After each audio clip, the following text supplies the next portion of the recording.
Hello class, this is Danning Liu. Today I'm going to present to you my presentation about gerunds.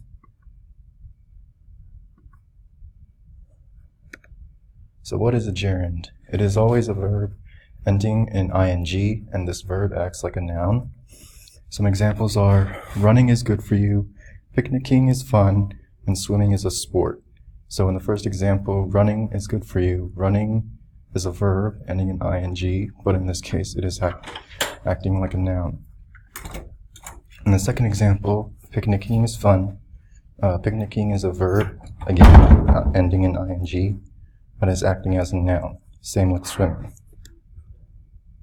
Using gerunds, gerunds are nouns, so they can take up the same 6 slots of noun usage. So the slots are subject, direct object, indirect object, object of a preposition, subject complement, and object complement. These are some examples.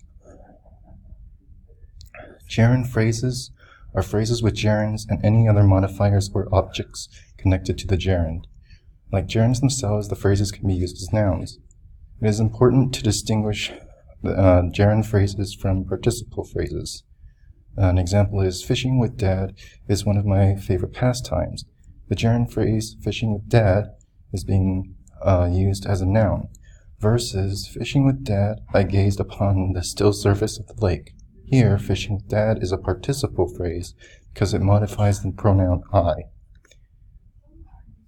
Some examples of gerunds in literature: 2 older people in bathing suits look grimly out of the painting from Western Wind. So, I could feel the wanting all through me, The Giver, from The Giver.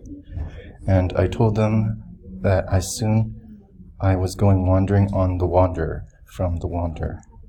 Identify the gerunds in these sentences. Now it's time for practice. Write a short story or paragraph using at least 3 gerunds or gerund phrases. Be sure to identify them. This is my example story.